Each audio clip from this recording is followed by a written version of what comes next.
Сәлем, құрметті менің көрермендерім. Менің мастер-класс аккаунтыма қош келдіңіздер. Бүгін осы видеода орындыққа осындай керемет чехол, яғни қап тігіп үйренеміз. Ол үшін бірінші мата таңдаймыз, екінші өлшем аламыз, үшінші пішеміз, ал одан кейін тігеміз, және де осындай нәтижеге жетеміз. Мен орындыққа қап ретінде осы матаны таңдадым. Бұл бетінде ромбик кестесі бар, өте жұмсақ және де сапалы мата. Велюр мата болады. Оған және де бір түсті велюрдан аламыз, мынандай желбір складка тігуге. Осындай әдемі неше түрлі тесмалардың ішінен мен осы тесманы таңдадым, және де осы тесманың неше түрлісі бар. Мынандай матаның да неше түрлісі бар. Өзіңіздің қалаған түсіңізден тіксеңіз болады. Ал мен осы бежевый түсті таңдап, бүгін орындықтарыма қап тігетін боламын. Бүгін сіздермен бір құпиямен бөлісемін. Мына қап қараңыздар, орнынан қимылдамайды. Оны қалай жасағанымды, менің видеомды соңына дейін көрген көрерменім ғана осы құпияны біледі. Осы орындығымыздың 4 қадамы бар, өлшемін алу үшін.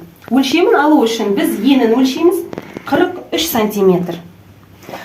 Ұзындығы да 43. Ең биік жағын аламыз 55.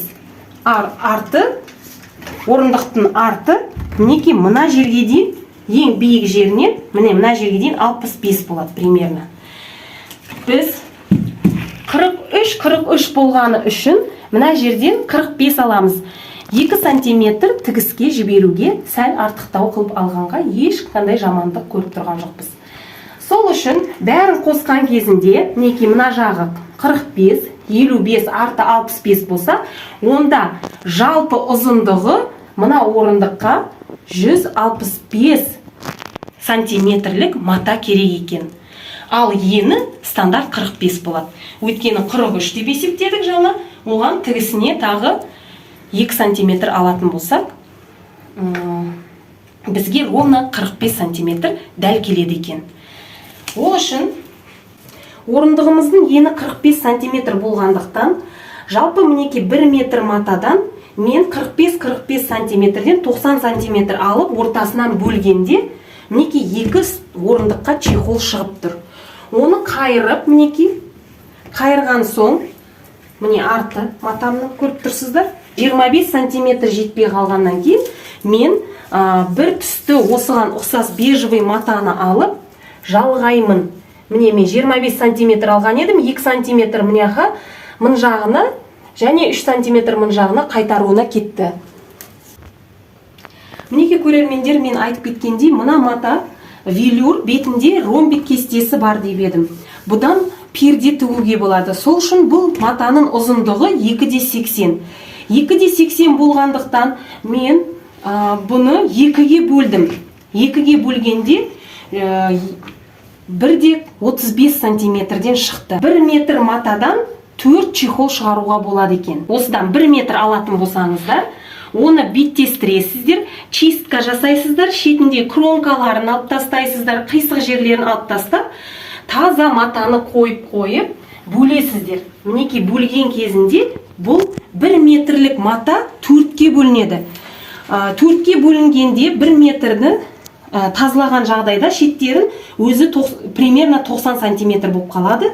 Соның ортасынан бөлген кезде 45 болып шығады. Ал ұзындығын дәл ортасынан бөлеміз 2,80-ді. Сол кезде баяғы чисткаға кеткен маталар, қисық жерлерін алып тастаймыз дедік қой. Ол жерлерге кеткен мата где-то 5 сантиметр со жаққа кетсе, 135 және 135 болып шығады. Орындықты әдемі және сәнді қылып қаптау міндетті. Бірінші міндетіміз сол. Бағанағыдай айтып кеткенде, міне мынандай тесма мен таңдадым. Бұны жаңағы тігісті жабамыз.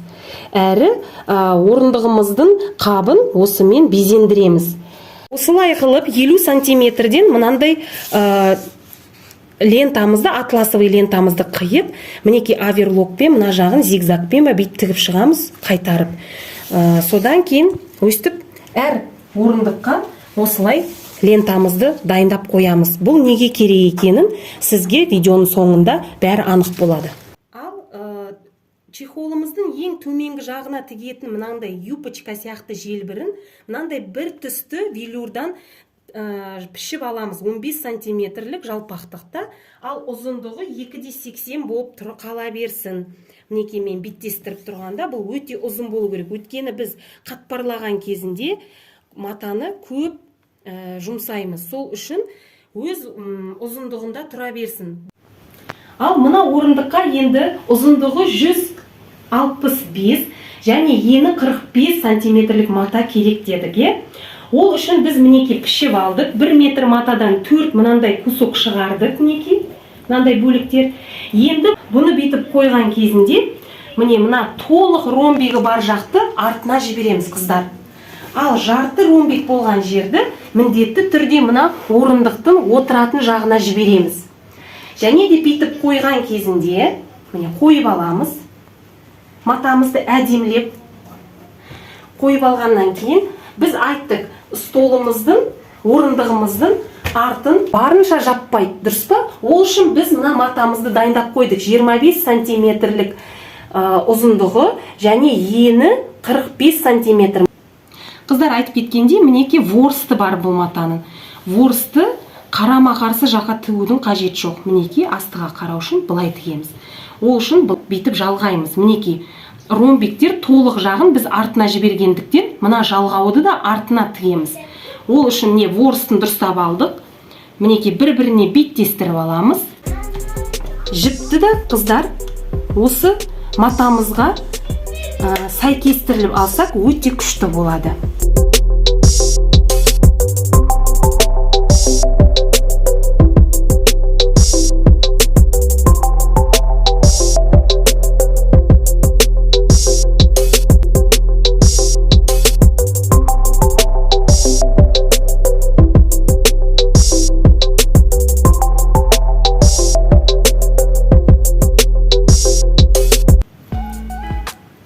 Қыздар артын жалғадық.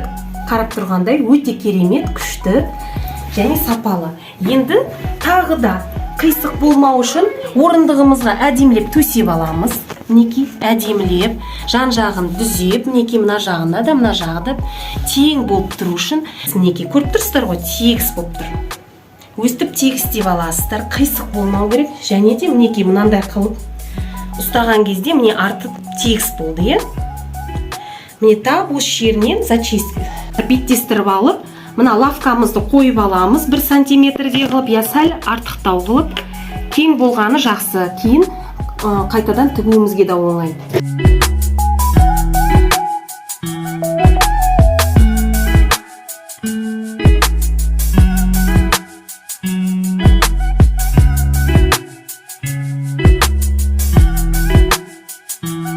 Мына бір түсті матаның ортасына ғана келеміз. Бүйтіп қайырып аламыз да, өзімізге белгілеп аламыз ортаны. Примерно мына жерден келіп мен қайырып жібереді екенмін деймін.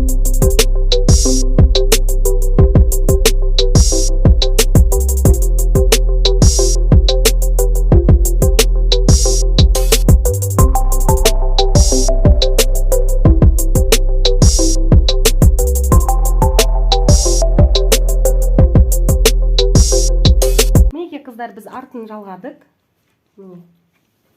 Сборкамызды бітіп тігіп әкеліп, бір-біріне қатпарласып, бітіп жалғап қойдық. Енді астындағы желбірді тігу үшін, мінекей мына қапталына дейін, мына ұзын біздің 15 сантиметрлік матамызды тігіп баруымыз керек. Қатпар салып.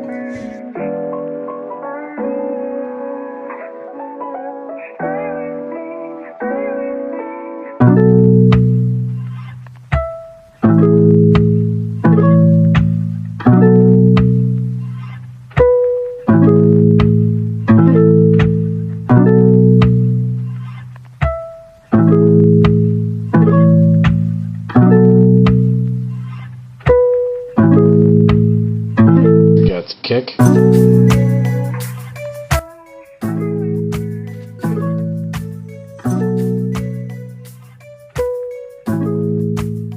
бұрышына келдік. Орындықтың басындағы тағы бір бұрышына келгенде тап жаңағыдай қылып матамызды битіп қайырып кулек жасаймыз. Мына ұшын ұстап тұрамыз, мына бұрышын, және мына жағын битіп қайырамыз. Бұлай қара. Бұлай қарасаң өте оңай, бірақ қолыңызды үйретсеңіз болады. Дайындап алдық міне.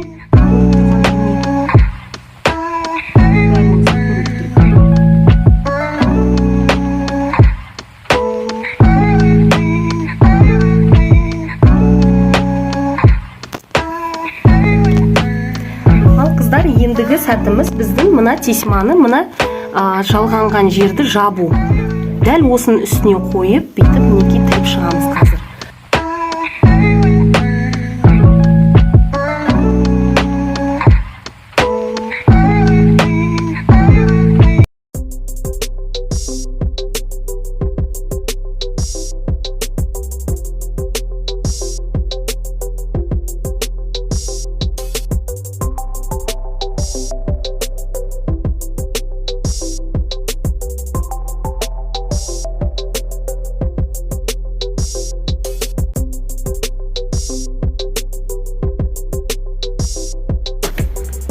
Міне қыздар, айналдырып тігіп шықты. Енді мына тесмамыз кітай сөгітілетін қасиеті бар екен.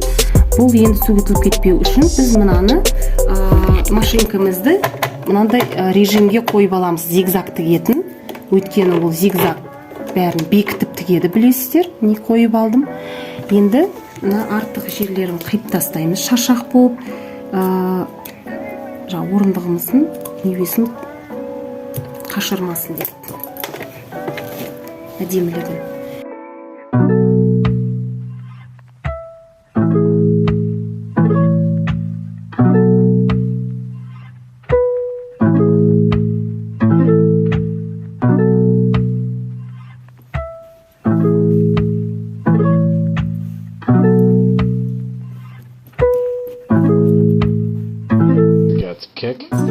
Осы неве қабымыз, чехолымыз жылжып кетпеу үшін, не былай болып тұрмау үшін, не былай болып тұрмау үшін қазіргі ең ақырғы құпияны ашамыз.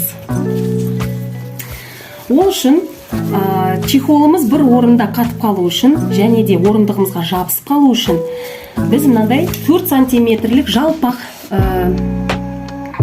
атласовый лентаны алып, алдын ала мінекей зигзагпен тігіп қайырып.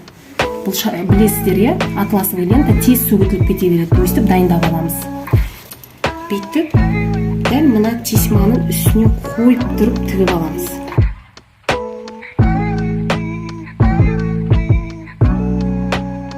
Ал енді көрейік, қандай чехолымыз дайын болды екен.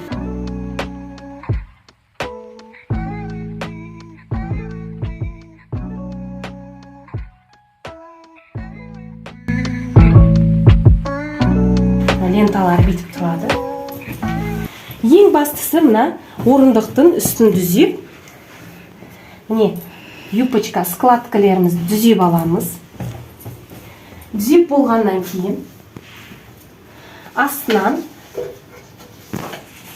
мына мінекей астынан бүйтіп байлап қоямыз да, қазір көресіздер.